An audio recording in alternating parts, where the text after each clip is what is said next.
Good afternoon, everyone, and a very warm welcome to today's SM Connect webinar. Thank you all for joining us for this timely discussion on SMEs and the Safe Hearts Plan towards affordable, heart-friendly diets.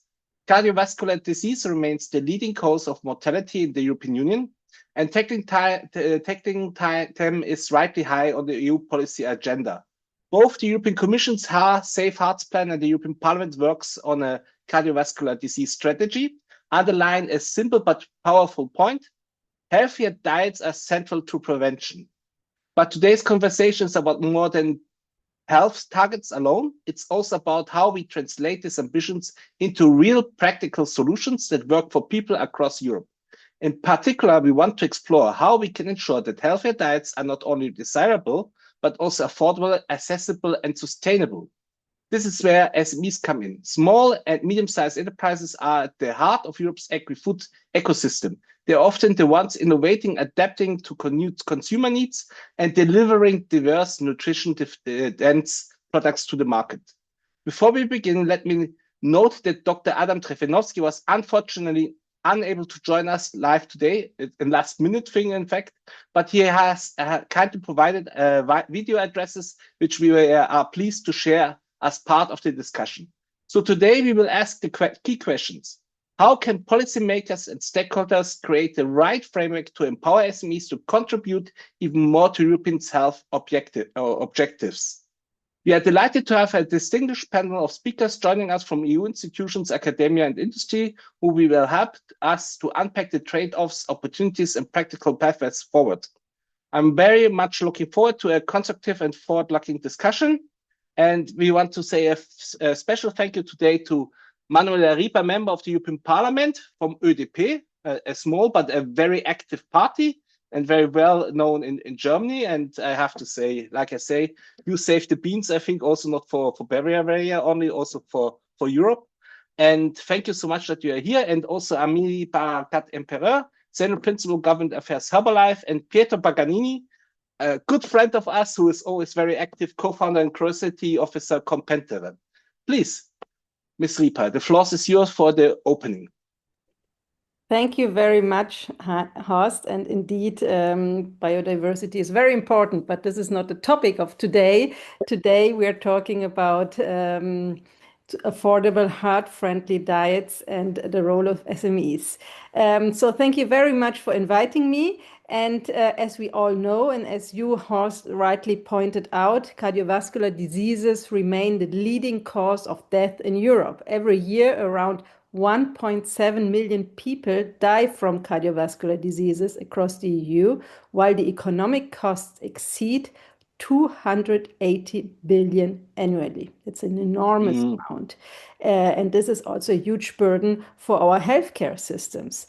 What is important to stress and what I constantly emphasize in Parliament is that a large share of these diseases is preventable.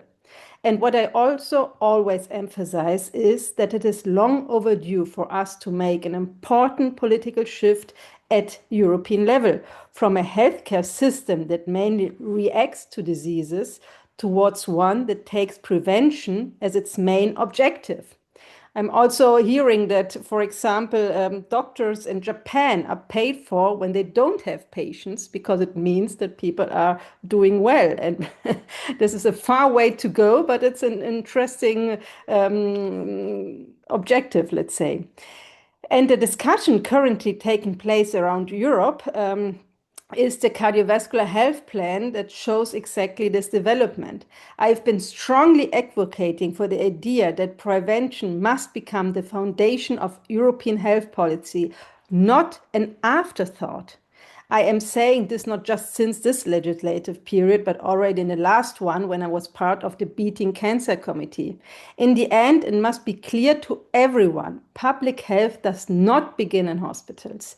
It begins much earlier in our daily routines, in our environments, and most importantly, in what we eat. One of the central lessons from recent years is that unhealthy lifestyles are not simply the result of individual choices.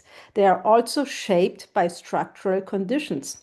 If unhealthy food is the cheapest and most accessible option, then we should not be surprised when obesity, diabetes, and cardiovascular diseases continue to rise. And this is also a question of fairness. I remember that a mother once was telling me, I can only afford fruits for my 4 children when it is on sale. And for me, that sentence captures the core problem very clearly. Healthy nutrition must not become a privilege. It must be affordable and accessible for everyone. That is why prevention policy must also include food policy, consumer policy, and in the end, also social policy. We need healthier food environments. We need better information for consumers. This includes clearer labeling so that people understand what they're buying, and also parents understand what they're buying for their children without being misled. And we must ensure that healthy choices become the easy and affordable choice. Public procurement must also become part of the solution. Schools, hospitals, and public institutions should lead by example by offering healthy and nutritious meals. If public money is spent on food, it should support public health goals as well. This is especially important for children because prevention starts early. And this also creates opportunities for SMEs. Local and regional producers, innovative food companies, and small businesses can benefit significantly from more strategic and health-oriented public procurement. If schools, hospitals, and public canteens increasingly source healthier and sustainable food, and if possible, locally produced, this can strengthen regional value chain while supporting public health goals at the same time. We need to recognize public procurement as a strategic lever for food system transformation because it can influence both consumption and production pattern. At the same time, I believe it's very important that we do not frame this debate as one of prohibition. This is not about banning products or telling people how to live. It is about creating fair conditions and enabling informed decisions. And SMEs have an essential role to play in this transformation. Small and medium-sized enterprises are often much closer to consumers and communities. They are important innovators in the food sector, in workplace health, in digital health technologies, and in prevention-oriented services. But SMEs also need supportive framework conditions. If we want healthier food system, then innovation that improves nutrition, reformulates products, or increases transparency must be rewarded, not disadvantaged. I have organized multiple events and discussions in the past months to raise awareness of the growing recognition at European level that prevention, food environments, and economic incentives must play a larger role in public health policy. But targets alone are not enough. Implementation will be the real test because we have had ambitious health strategies before. What often failed was not the evidence, it was the political follow-through. And this is where cooperation between policymakers, businesses, researchers, and civil society becomes so important. I believe Europe can absolutely combine convenience, innovation, and health. These are not contradictions, but it requires political courage, long-term thinking, and willingness to invest in prevention instead of only paying for the consequences later. So let me conclude with this. If we truly want a healthier, more resilient Europe, then prevention must become a strategic priority across all policy areas. And if we want a Safe Hearts plan to succeed, we must ensure that healthy living is not the difficult choice, but the natural and affordable one. Thank you very much. Thank you so much. You gave us really the intensive. It's not only about health, it's even more. It's about how we can also save costs and so on. But in the center, always the human, but in fact, also the cost for the society. We had some discussions already. Of course, if you give this example with the fruits with the family, how we can make the fruits cheaper. It's not helping if we make increase the cost for ships. If you still, you can only buy not for all everyday fruits. So it's still the problem not solved. So this is a very good point. And also we have a healthy lifestyle at work and home initiative. how, because this cost for small SMEs is some employee but becomes she or her he is very valuable and then sick. So how we can prevent this, how to can help them. And also if we have the plans that we are living longer, but we have also to work longer. That means also we have to stay healthier. If we should work longer. So I think this is really a challenge. And to come now to the evidence of academic level, we will have now this video of our Dr. Drevenovsky, who cannot be here. He is based in Washington, but we will have now his words here online, please.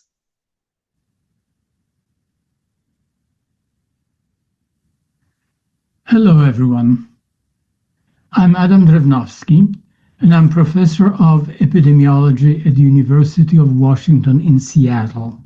I'm also director of the Center for Public Health Nutrition, and my field of specialty is nutrition economics. Thank you for giving me the opportunity today to say a few words about nutrient density of foods and nutritional quality of diets. You must be aware that the prevalence of cardiovascular disease across countries in the European Union is very different from one country to another. There are six-fold disparities across member states, which can be explained by country-level incomes, but also by population, education, and income. In general, cardiovascular disease is tied to lower education, lower income, and higher rates of obesity and diabetes. So diets have everything to do with it.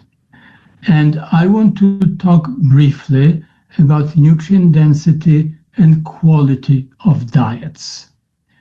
Now, the four pillars of dietary quality are adequacy, moderation, diversity, and balance. You want to have enough calories and nutrients, not too many nutrients to limit. By those, I mean fat, sugar, and salt. A good balance of macronutrients, carbohydrate, protein, and fat, and of course, great diversity across and within food groups. There are a couple of points to remember. One approach is what I call negative nutrition. Foods are viewed as nutrient-rich if they don't contain calories, have no fat, no sugar, and no salt. I always joke, if that's what you want, you'll end up with a glass of water. So I prefer positive nutrition. Positive nutrition where each calorie is loaded with beneficial nutrients, protein, fiber, vitamins, and minerals. Indeed, the concept of nutrient density is very simple. It is the nutrients to calorie ratio. Foods which are nutrient poor have more calories than nutrients. Foods that are nutrient rich have more nutrients than calories. Does processing have anything to do with it? Really not. You can have nutrient-rich foods which are minimally processed, or highly processed. But there is one point where the distinction is critical, because minimally processed foods are, of course, more expensive. You know it, and I know it, that fresh meat and seafood and fresh produce are going to be more expensive than refined grains and processed foods with higher levels of fat, sugar, and salt. So, it's an economic issue. What are we going to do about it? Well, the answer is obvious. We need to have affordable nutrient density. That is to say, foods which are nutrient dense, but also affordable and can be bought by consumers on a budget. What are those foods?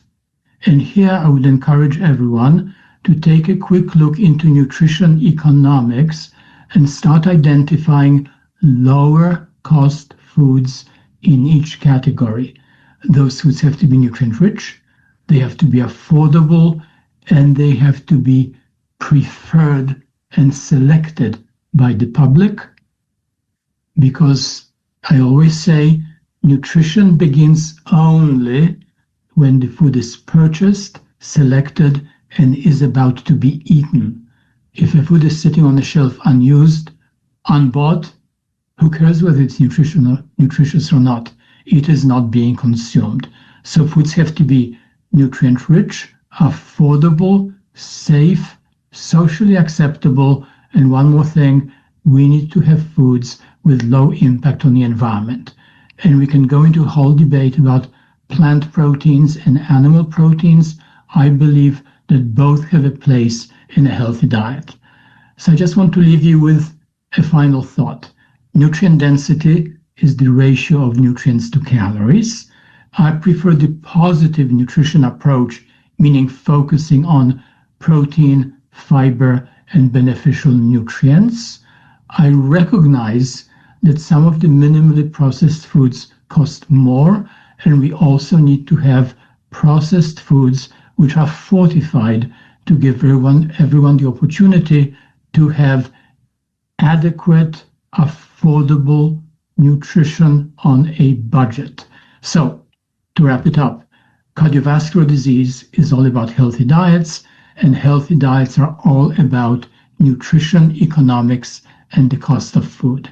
And I want to leave you here. Thank you so much for your attention. I really appreciate that. I would say thank you so much, but he is not here with us. But I think he was giving us very valuable thoughts and input. Affordable, he mentioned several times, and that perhaps not all food, but we would say what would be perfect, like fresh fish, fresh fruits, and so on, is always possible for all citizens. Now the question is for politicians is also to make it possible for everybody, or to find also balanced approaches. And perhaps it's also an idea what we have from about food, what is healthy and what is not healthy. That we have here also the problem that I heard that in the supermarket, fruits and legumes has not anymore, if they are longer lying in the supermarkets, the same minerals and vitamins, like because they are not going lower with the quality. Then we have your frosting foods in the freezer. We have processed food, and I think what is also we should add here to the lifestyle, because we had Sarah Wiener here. I think for the German speaking, Sarah Wiener was a member of the European Parliament and cook. She says often she makes break for 2 hours to cook with the team. I think it's often so that you have not so much time for it, even if it would be perfect. And I have sometimes this feeling, if I have no time, pick fast the French fries because it's only for 10 minutes and then you have to run to the next meeting. Perhaps it's also the thing, if time is a luxury. It's not only perhaps only about money. But we coming to Amélie, please.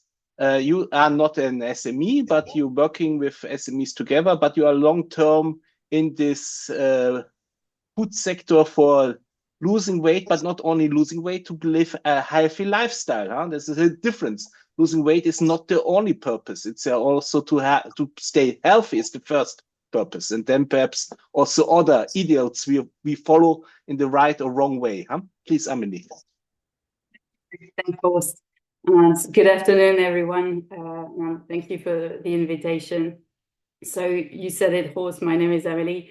I work in public affairs at Herbalife. I'm based in Washington, D.C., but I cover both EU and US policy issues. So just a word for those who are less familiar with our company. Herbalife is a nutrition company that's been supporting people living healthier and more active lives for over 45 years. And we offer a range of science-based products that can be tailored to individual needs and help consumers achieve their personal wellness goals. So I'm very pleased to contribute to this discussion, which really sits at the intersection of public health, innovation, and accessibility. Let me start with a very simple reality. If we want to reduce cardiovascular diseases in Europe, we need to make healthier diets not only desirable, but also practical and accessible. Today, many consumers face a gap between what they are told to eat and what they can realistically achieve in their daily lives. And that gap is driven by time constraints, affordability, and complexity of choices. And the EU Safe Hearts Plan rightly puts diet at the center of prevention. But I think to deliver on that ambition, we really need to focus on solutions that work in real life. And in that context, I'd like to highlight one important point. We need to avoid oversimplified approaches to food classification. The NOVA classification, for example, is based solely on the level of processing, and while it has contributed to the debate, it's not suitable as a foundation for a scientifically robust EU policy approach, and it risks grouping fundamentally different products together and overlooking the nutritional value, the purpose, and the composition of foods. And instead, the focus should be on what truly matters to health outcomes, nutrient quality, and contribution to the diet. So this leads to a key policy principle. We need a clear differentiation between foods associated with poor nutritional outcomes and scientifically formulated nutrient-dense products. Dr. Junowski said it better than myself, but not all processed foods are the same. For example, there's a clear difference between products high in fat, in sugar and salt, and, for instance, specialist nutrition products, such as meal replacement, that are designed to deliver balanced and targeted nutrition. So these products are scientifically based, purpose-driven, and often plant-based and nutrient-dense. So these are very practical tools, not theoretical constraints. So this is why SMEs also play a critical role. So across Europe, smaller companies and entrepreneurial ecosystems are driving innovation in nutrition, are improving affordability, and developing solutions that fit real consumer needs.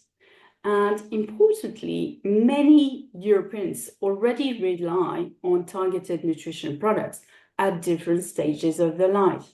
So the question here is not whether these solutions exist, because they do. It's whether policy frameworks recognize and support their contribution. So if we do not, we risk then limiting access, discouraging innovation, and slowing down progress on prevention. So what does it mean in practice? I would like to highlight three priorities. So first, if healthier diets are the goal, then we need to make nutrient-dense options more accessible, not less. And that includes enabling innovation and considering policies that improve affordability. Then, secondly, we need to ensure a clear distinction between high-risk products and nutrient-dense, purpose-driven nutrition solutions. And thirdly, technology and food innovation should not be seen as a problem, but as a key enabler of healthy diets. They help simplify choices, improve adherence, and support real behavioral change. So let me conclude with this. The European Commission's Safe Hearts Plan and the European Parliament's cardiovascular diseases strategy are a major opportunity for Europe to lead in prevention. But their success will also depend on whether we move beyond simplified classifications, we recognize the full range of nutrition solutions available, and we fully leverage the role of SMEs on targeted nutrition. So if we get this right, we can move from policy ambition to real measurable impact for European citizens. Thank you. Thank you so much. I think this is this debate also not only to see the problem of this overweight problem, but we have what is related with civilization diseases, but in fact also the idea what is healthy in general. Huh? This is also sometimes scientific discussion, but also sometimes a discussion about a perspective of lifestyle. Huh? This is sometimes if you want to have food regional and so on, what is a good, and also this then where you have ultra processed food and different things, but we would say, yeah, how it fits together. It's both of the same side. How we can make it pragmatic, bring it together, and not this or that. The question, what is only to see what is the best. But Pietro, one thing, several things I'm missing is things. Also, food should be tasty, and you are Italian. And many things what you say, also traditional food, not only the innovation what Amelie was saying, also traditional food can be higher proceed, and honey as a natural product can be also unhealthy with the sugar. It depends how you make the definition. Huh? If you're coming back to the beans, so Pietro, how you see the approach, how we can go this in a very pragmatic way, where people, the European Union can achieve these targets and same time have this acceptance by the people. How you would see this? Thank you, Horst. It's always a pleasure being, with you and with your team, because you guys are running beautiful discussion that I think are really fostering and also educating the European larger debate. And also, let me bring it back to the audience that is here following us. And I know in Brussels it's a beautiful day. Likewise to MEP Ripa with his beautiful Italian name, and of course to Emily here.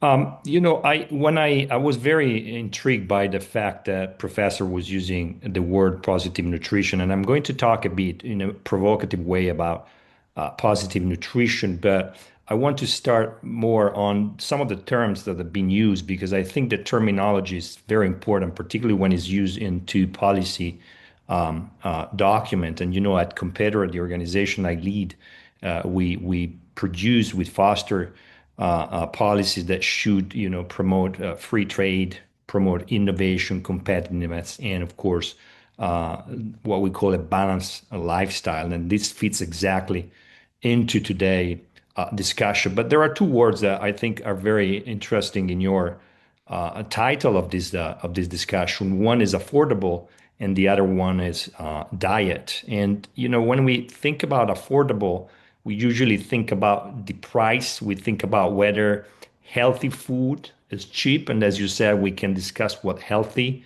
means. And I think also the European Commission should go around that concept. We talk about the families, whether they can access, they can buy food. But I think all of this is important, but affordability is a bit more complex than, simply the price. If we look at the etymology of the term, it's a sort of unification of an old English term and then the Latin word that means habilis, that means making somebody able to. So affordable in this case is more than cheap. It refers to something that we are able to sustain, to manage, and carry forward. So when we think about affordable food, for instance, or an affordable diet, we're putting the attention not so much on the food or on the diet, but we're putting the attention on the ability of the person to access, to achieve that food or that diet. And this is a very important starting point, because the focus again is not on the food per se, but is on the person that is going to purchase the food. And second, and this is a mantra for me, so I'm sorry if somebody's listening or is hearing me repeating this several times, is when we talk about the diet, and I see these, in many European documents, there is a bit of confusion when we talk about diets, because nutritionists were able to reduce diet to food and to a sort of nutrient regime or nutrition regime. And, diet comes from the ancient Greek and it means dietia, that in other words is the lifestyle. So we go back to your question about the lifestyle. So here we're talking about the ability of individual to access a certain lifestyle, to choose that lifestyle, and to sustain that supposed to be healthy lifestyle. And so when we think about healthy lifestyle, I think it's better that we talk about, since we're talking about individuals, that we talk about the balance. Because if we go back to the Greek and to the terminology of diet, then for the Greeks, for Aristotle, the diet was a balance between mainly three factors. One factor is food, nutrition, of course, very important, and we will discuss that more broadly. The second one is the physical activity. So the fact that we move and we need to move, and that's part of the what Aristotle has called the moderation. And then, of course, the other part is what we would define as the state of mind. But the state of mind is a broader concept that includes many categories. So I think that the question here really is not if we can make food cheap or if we can make food, available everywhere for everyone, but is how we make sure that people are able to access a balanced lifestyle. And here, another parenthesis, we're not taking the discussion today, but one other argument is people might have the possibility to access, but they need to have also the possibility to choose. They might not, Horst, we discussed this several times. We might choose not to have a healthy lifestyle. That's a choice that, within the European context of diversity and freedom, if people have the power to choose, they might also choose not to have a healthy lifestyle. That's a free choice, and we can have a conversation around that. And I think, even European policymakers should have this conversation about the freedom of choice once we are in the condition to make that choice. But I think the focus should be at this point on the driver of balance. So what is driving the balance? What are the factors behind the balance? And I think both Professor and Emily and also MEP Ripa were mentioning some of these factors. And, these are the possibility of the physical movement or physical activity, genetics, very important, and little control over that is metabolism, is our socioeconomic condition, our environment in terms of, pollution, noise pollution, the use of pharma, our state of mind, our stress. So there are so many drivers behind a balanced lifestyle. And unfortunately, most of the time we tend to focus, particularly if I read some of the European documents, particularly from the Commission, we tend to focus only on one of them, and that's nutrition. So we tend to forget all the others, particularly physical activity. And instead today, when we talk about cardiovascular diseases, we should notice that there is an incredible decline in physical activity. Likewise, there is a decline in free play. And these are all aspects that are helping to condition this balance. But let's say that we want to focus today not so much on physical activity, not so much on the level of stress that is contributing to cardiovascular diseases, for instance, not the level of pollution that is another aspect that is contributing to. And there are, plenty of studies that are demonstrating that food is not the only driver of cardiovascular diseases. And if we look at some numbers, food could be between 25, 30, 35, 45%. So we are in that range according to most of the studies. But let's say today we are including diet not in the broader sense, but we are thinking about diet as food. So when we think about food, we're looking at not exclusively the nutrients that are part of food, but we're also looking at the portions that comes with food. And we're looking at the variety of the food, the nutrients that were mentioned earlier. We are looking at the frequency. And of course, all of this has to be addressed within the context that each of us has. So when we think about affordability, we're thinking about making somebody able to choose a balanced diet. That means to choose portions, to choose frequency, to choose variety, and of course, within a context, and we cannot forget a context. And today we are in a context where there is a high inflation, and we have to keep that in consideration because it doesn't really depend on the consumers.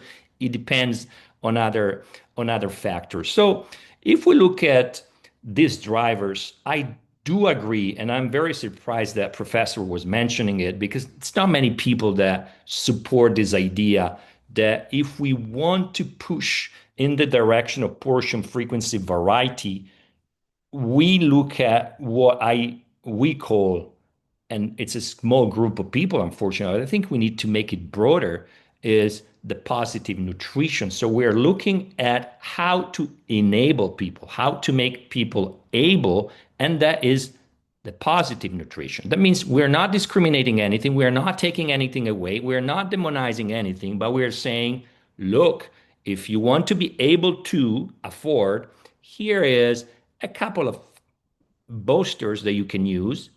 Affordability, exactly, and that's the portion, and that's, for instance, the variety and the frequency. And we could say that behind this positive nutrition, the real engine is the individual that makes a positive choice. But how can we help the individual making this positive choice is through, a broader term and that's another important terminology that in Brussels is very much abused, that is the empowerment of the individual. And when we're talking about the empowerment, it means giving the power to the individual.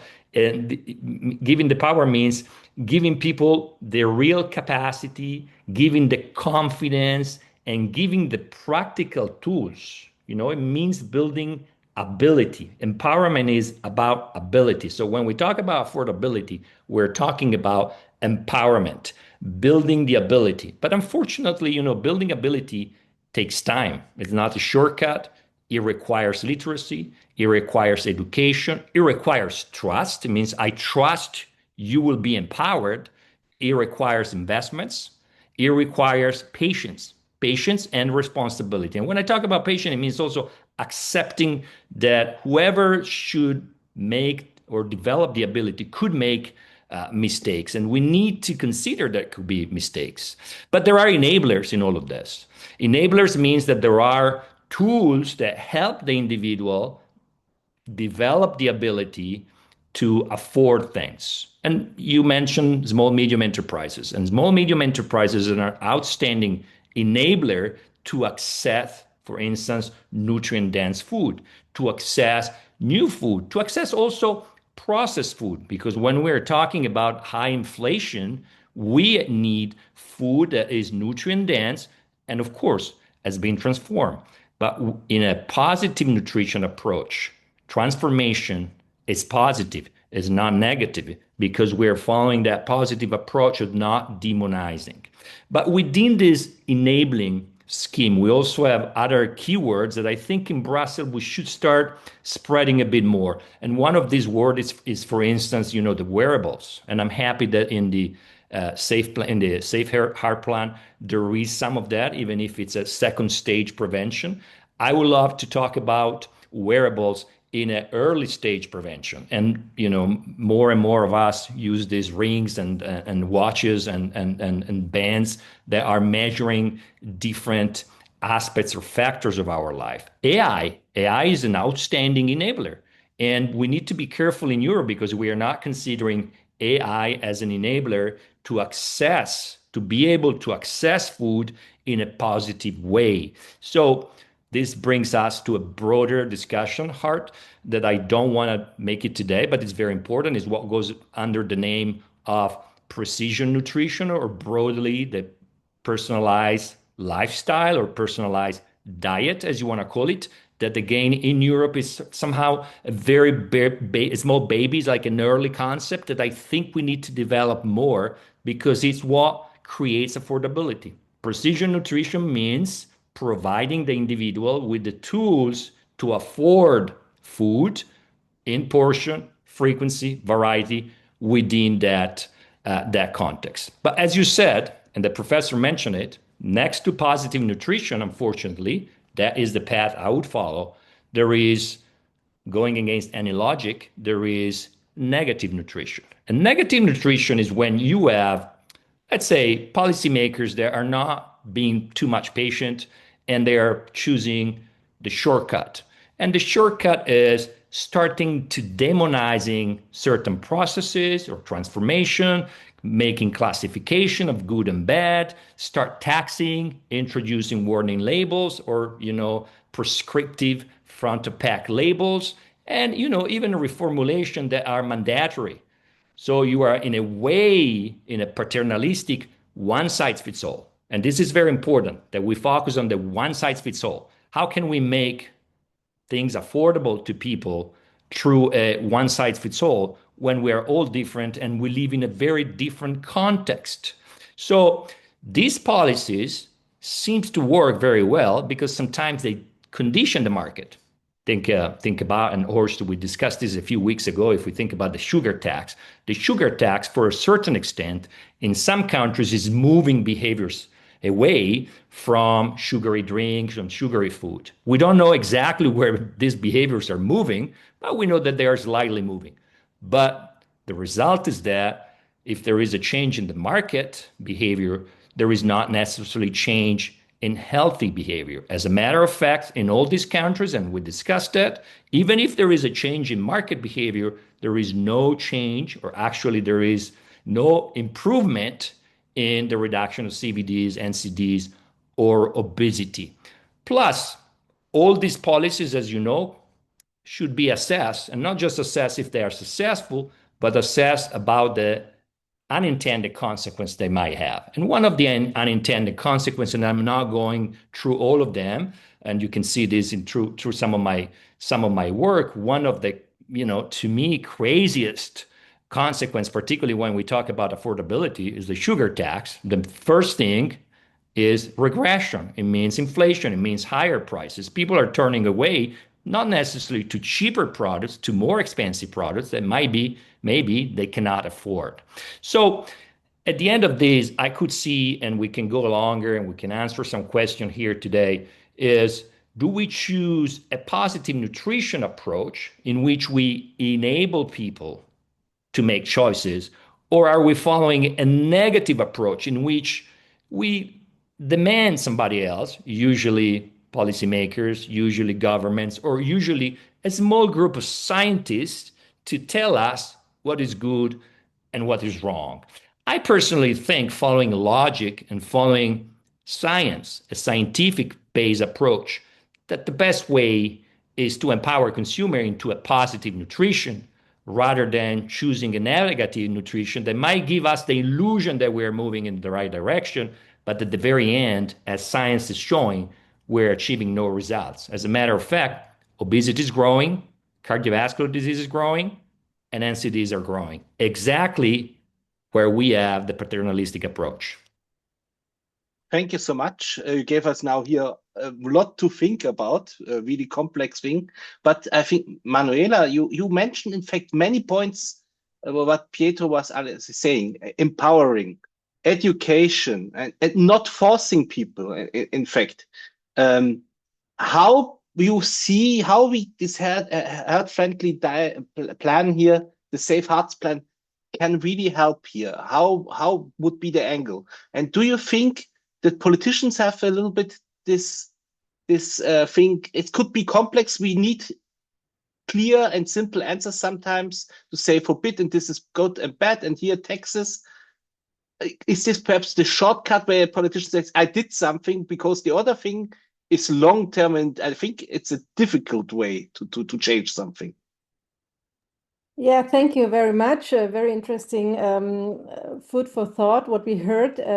And one thing should be crystal clear, that the only way we can achieve a more healthy lifestyle is a balanced lifestyle. It's really not about prohibiting anything and not about paternalizing, but it's about helping people to make the right informed choices. And as Pietro was mentioning, that maybe in the Safe Hearts plan, we're just looking only on nutrition, No, it has a broader aspect. It's about also encouraging physical activity. We were talking about improving public awareness and healthy education. This is also key, absolutely key. Healthy education. We know for many, many years, Horst, you mentioned the Mediterranean diet, what is healthy, what is not so healthy. And I don't want, to be very honest, to rely on AI on this, but I want to have already children understanding where the food comes from, how it grows, that a peach is not something that you find in a supermarket, but actually it grows on a tree, and that they use they cook, that they understand that it's something very important, that you take time for your meals. You were talking about luxury of having a long meal. No, it shouldn't be a luxury. It should be something very normal. And my name already says it. I also have an Italian background, so I'm very much used to cooking a lot of vegetables and cooking together, and having this also very important conversations at the table on food, but also on other things. So this also needs to be taken into account. But one thing I want to come back is that in order to empower consumers, it's not only the healthy education part, it's a very essential part, but at the moment we also need to let people make the right informed choices in the supermarket. And here I'm not following you, Pietro, when you're saying it's about paternalizing when we have the right food information on the package, because what we have at the moment is paternalizing. I'm just making a very short example. The other day I was on the supermarket with my child, as always, no time, hectic, and then she was pointing to ice cream where she said, oh, I want this. There was a nice lion on it, and then there was written, especially made for kids, responsibly made for kids, needs the nutrition criteria for children. So a parent could think, wow, that's great, they took care of, and I can buy this without any problems. And then I'm always reading the ingredients list. There were 7 different sugars inside. So you cannot tell me that this is a good and nutritious and food for my children. And I think this is really patronizing, because if you would clearly and understandably mark, this product contains too much sugar, it has a D or whatever. I'm not advocating for this one label that we have, the battery label. We can have, I just want a clear, a very understandable label so parents can make informed decisions for their children and they're not lured into anything that is not healthy. This is how we empower patients, because I'm fully with you, Pietro. People should decide by themselves what they eat, how much they eat, but they should know. They should know, for example, if they drink a Coke, there is 30 sugar cubes inside. They can drink how much they want, but they should know that this is really bad for their health. And but I'm fully with you. I don't want to tell people what they have to eat and what not, but really to have good informations and the understandable informations is one way, and it's not the only way, because I also agree with you, just putting sugar taxes here and there would absolutely not solve the problem. It all needs to be part of the package. For example, we also need VAT incentives, fiscal incentives for vegetables and for vegetables, and the other one was fruits. So this all needs to go hand in hand, meaning that it's much cheaper to buy an apple than buying chips, for example. I mean, it shouldn't be. I really don't understand why healthy food is so expensive and unhealthy food should cheap. It should be exactly the other way around.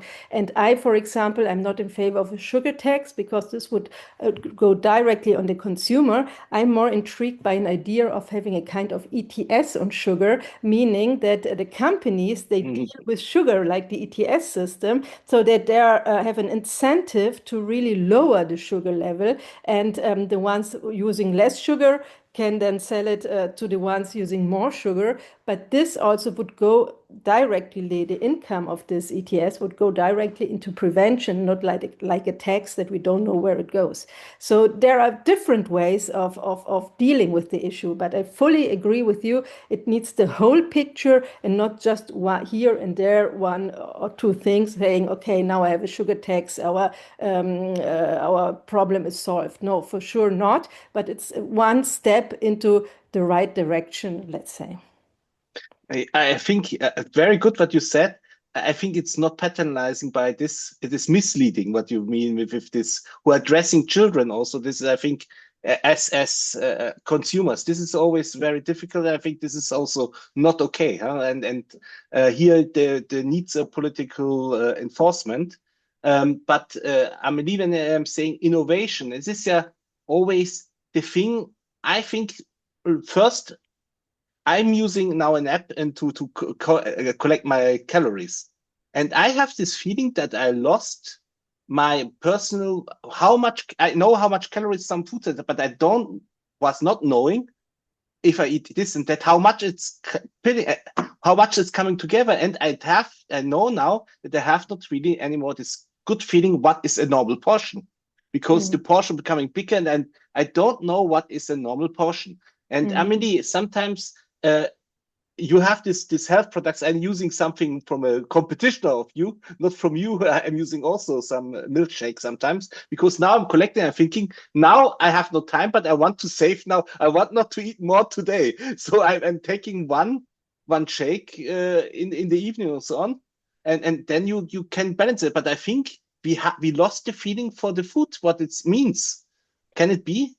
Sorry, Horst, just to jump in before Emily comes you in. have to leave. Very sorry. I have to leave. I have to run to the next meeting. It is at 6 o'clock. So thank you very much for this great discussion. And my office is there, and they will tell me what Emily and what Pietro are replying. So thank you very much, Horst, for the invitation, and thank you for having Bye. me. Thank you. Bye, Manuela.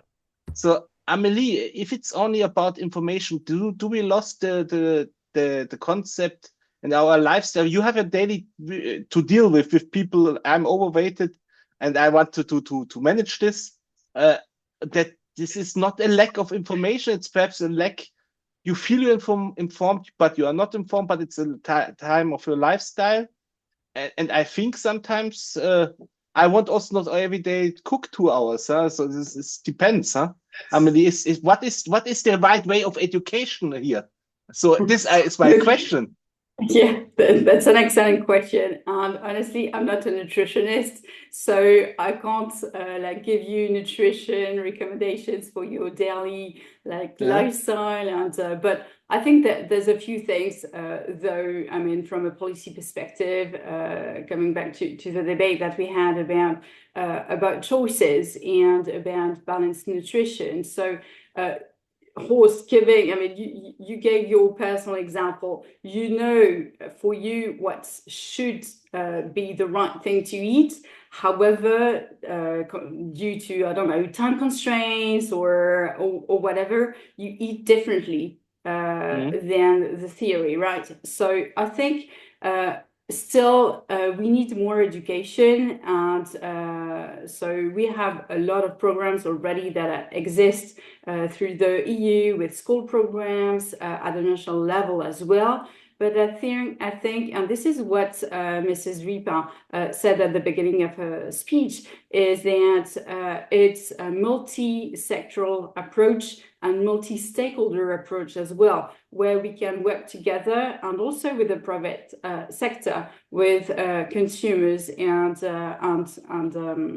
policymakers as well. So it's about having, I guess, a community that's supporting each other with I don't know, guidance and consistency and sometimes motivation as well, because you spoke about your diet, but it's also about healthy, active lifestyle. So sport was mentioned before by Pietro. This is something that we haven't really focused in this discussion today, because it's really about diets. But on top of diets, it's about physical activity. And again, the EU is promoting physical activity. We have the EU Week of Sport, but it's once a week within a year. So maybe more consistency from a policy approach could be very helpful. I think this is very important, and activities are also balancing. If you insulin and so on, if you're walking, it slows you down, and you the how you use sugars in your body is also different if you are active during the day. But Pietro, is it sometimes perhaps this discussion? This is a healthy lifestyle against an unhealthy lifestyle. Perhaps there are many different channels between. And perhaps is this the problem that you don't start with a healthy diet because you say, I have to change my life completely. Only if I eat legumes and so on, I can be healthy. But in fact, it's a process where you can change a little bit everything. Perhaps we have always these two radical approaches. What is unhealthy? What is healthy? Perhaps people would be more acceptable if they say, this is already a step. This is an option, and that our communication, political communication, should be a little bit more flexible to not to push the people away to say I have to make this huge hurdle to go, and then I'm on the good side of my life. But is this perhaps always this black and white discussion we have here? No, it's not black and white, but let me start since Manuela's Ripa office is still here. She mentioned something about cooking and staying, around the table. So I think you and me, Horst, I don't know about Emily, but certainly we can sit down around the table for some time and have some good food. So Miss Ripa is obviously invite us for a big sort of Italian dinner. And I'm saying this not as a joke, but I'm saying this because, a big dinner is also part of a balanced life. It can be an excess slash exception that it's part of the broader life in which you get maybe too many calories and maybe not nutrient dense, but you also get some socialization. And, there are a bunch of studies around that are showing that people eating on their own have higher chances to get cardiovascular diseases than people that are eating more socializing. Okay, so there are a bunch of studies, more observational and so on, that are pretty interesting because it's a very complex discussion that we're having, and complexity cannot be simplified. And I like what Emily was talking about, but let me go back also to what Miss Ripa was saying about AI, saying we don't like AI or I wouldn't like AI. I don't think we should like it or not. It's a matter of fact, AI, it's here. So either as European Union, we start considering the impact that AI or the enabling function that AI can have in our life, or somebody else will do it. And that means that we're going to give our genetics, metabolism, all our data about our most intimate life to somebody else in China or in the US. So I think, and this is my message to the Commission every time, is start thinking about AI and how AI can influence positively or also negatively our choices toward a balanced lifestyle. So that's a discussion as Me Connect you want to have, please do, because this is going to come now, not in 10 years, now. Likewise, nutrient density. I think, I come from a country of traditions. I love, my let's say, traditional food, my steaks. I love my pasta. I love my Italian food, but food is changing.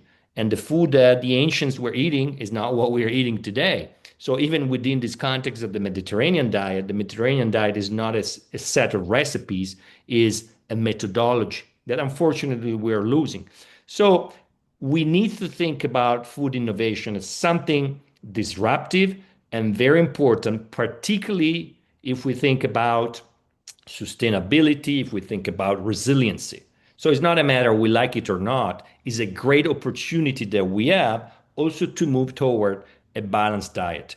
And when we talk about education, Horst, your question and also what Emily was saying is a $1 billion question, because it's not true that we're doing education. Emily's right. There are programs, there's a lot, but it's more like a frame of a painting. The painting is nutrition and the rest is a frame. Physical activity we do is diminishing constantly. So that means the European programs or national programs are not working, even in the United States. Food education. We need to understand what we mean about nutrition education. If at school it's about protectionism, I think that's wrong. If it's about nationalism, I think it's wrong. Education is something complex. For instance, how our body is functioning. It's about biology. It's about chemistry. It's about basic things. As you know, one of my professors used to say, we've never seen somebody dying because didn't know the relativity law or Einstein law, but we see a lot of people dying because they don't know what they're eating. And again, my usual question in my conferences or when I give a speech is, do you guys know what you eat today? And they all say, oh, I know exactly what I ate. No, you know the dish. You don't know what was in the dish. And we go back also to what the MEP was saying about the labelings. I agree that the labelings is necessary in terms of facts, not in terms of color or in terms of numbers, because these are misleading. We need to be able to read exactly what's on the label. Okay, so that is a challenge that we have to take. But again, I think that this discussion should be broader, and the hard plan, what the parliament is doing, is a great opportunity. I agree with what Emily said at the beginning. This is an outstanding opportunity, but please let's not focus it. Let's not waste our time exclusively on jeopardizing or demonizing some ingredients or making classification that are completely useless. Let's focus on positive nutrition. Let's focus on make foods that are useful to people to live longer, to live better within a context of a balanced diet. And then again, Horst, I love this very much. People might make the wrong choices.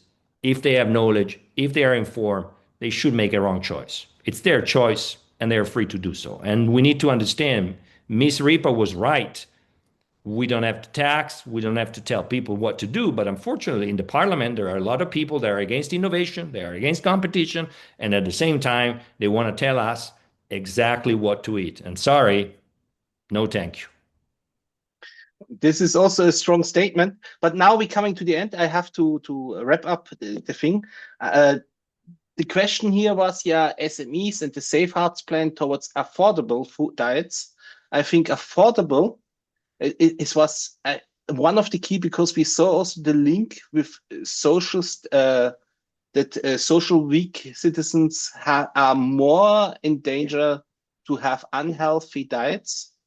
It's linked with the economical possibilities, perhaps also with the knowledge. We had also some data that obesity is also going down in Norway or Switzerland, where the incomes are also very high, and so on. There's a lot of studies, but I think the easiest thing is, if we come up with all the studies, it's a very complex topic.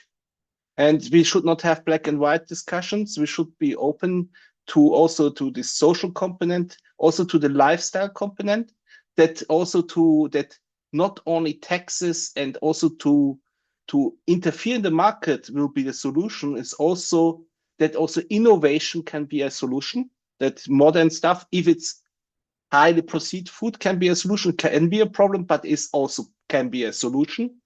AI can be a solution, but also I think the exchange between people, humans, communities can be a solution. So what is in the end is we should, like you say, not demonize food, or like Paracelsus, is this the point, how much you eat from something and how it fits also to your lifestyle. I think everybody who can start one step in the right direction, we should say it is already good, and take this option or this option, but go this way, and not to have always these perfect solutions, but the people want, and then you interfere in the market strongly. And to inform is clear, but I don't think that 1,000 signs is good. That also, if there are 20 signs on it, I don't watch it anymore. So perhaps one or two who are clearly. Thank you so much. And I think this is only the starting point of discussion. And I wish everybody a healthy lifestyle and a good dinner today. Thank you. Bye. Bye-bye. Thank you. Have a great evening.